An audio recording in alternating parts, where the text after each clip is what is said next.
Ang ina ang unang magmamahal, mangangalaga at magpoprotekta sa kanilang mga anak. Ang pagmamahal ng isang ina ay walang kapantay, walang hangganan at walang pasubali.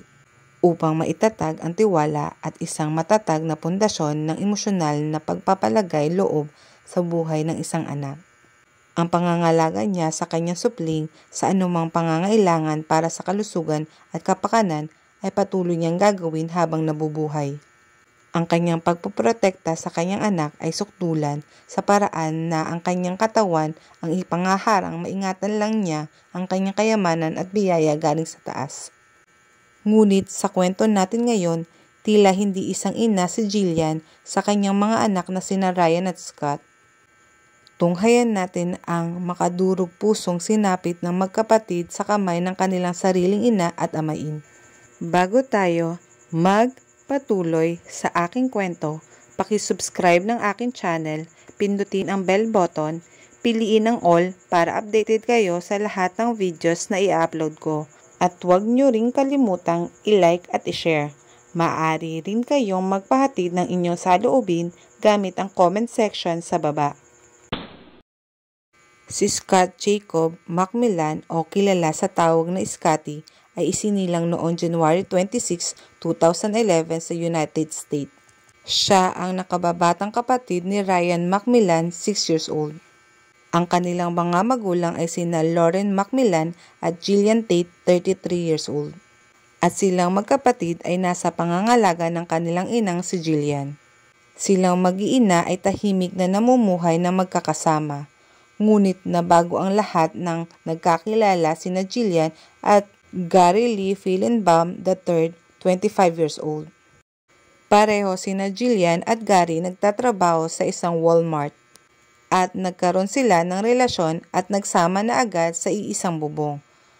Ngunit hindi lamang ang dalawang mga anak ni Jillian na sina Scotty at Ryan ang kasama nila sa bahay, kundi pati ang dating asawa ni Gary na si Amber Feilenbaum at ang anak nilang 1 taong gulang na lalaki.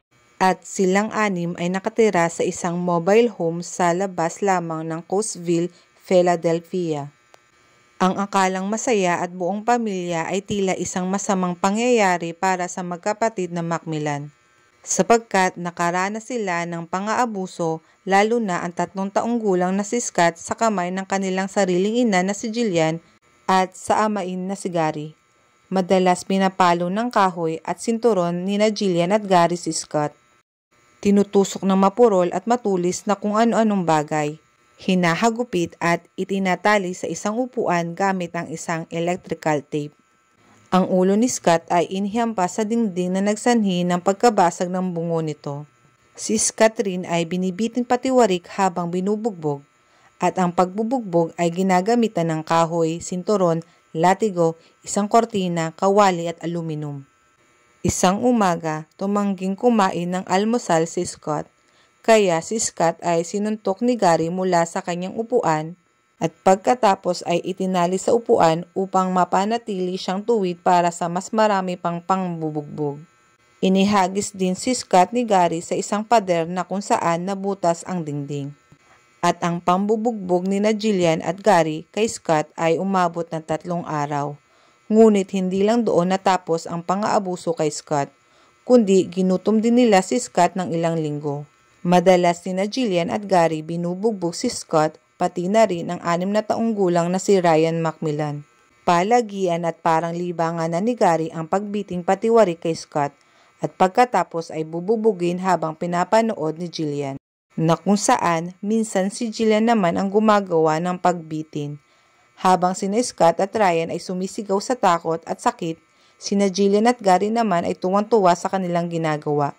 Alam ni Ryan na kung lalaban siya habang nagaganap ang pang-aabuso, magriresulta lamang ito ng mas marami pang pang-aabuso. Ngunit dahil 3 taon lang si Scott, siya ay nagpupumiglas, na kung saan lalong nagpapalala sa pang-aabuso ni Gary at Jillian sa kanya. Noong Martes ng November 5, 2014, napansin ni Jillian at Gary na hindi na tumutugon si Scott.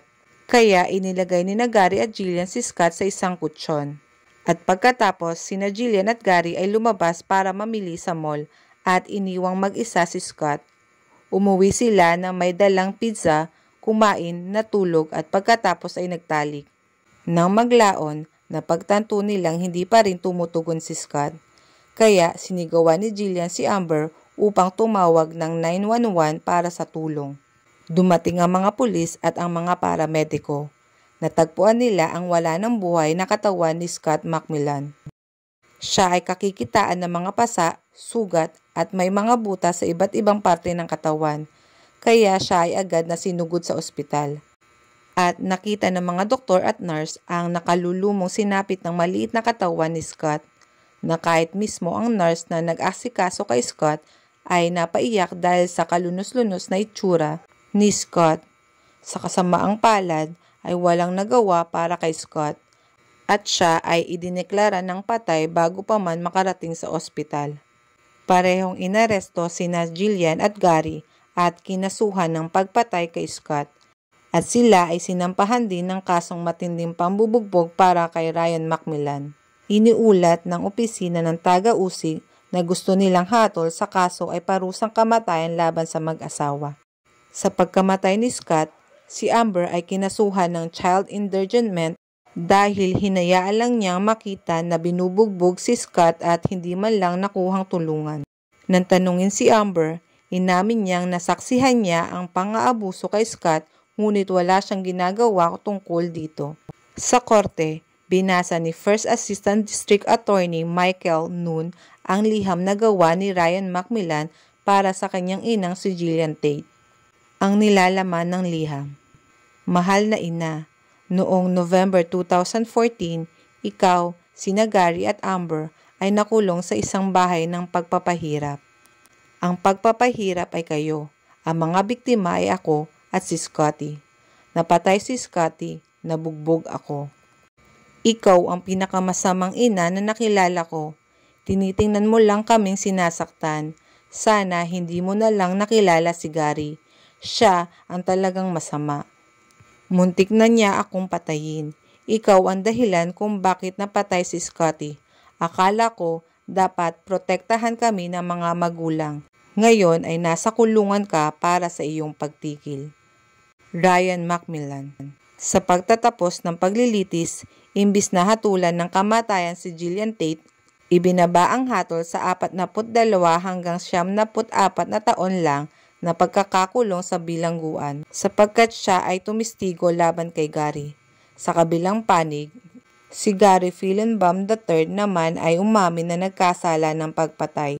Kaya hinatulan lang siya ng habang buhay na pagkakakulong kasama ang 10 hanggang 20 taon sa halip na kamatayan at walang posibleng parol. At si Amber Fillenbaum ay nakasuhan ng 7 hanggang 9 na taon na pagkakakulong. At ang kapatid ni Scott na si Ryan McMillan ay nasa pangangalaga ng mga kamag-anak. Dito na po natatapos ang kwento patungkol kay Scott McMillan. Sana po ay nagustuhan nyo. Maraming salamat po.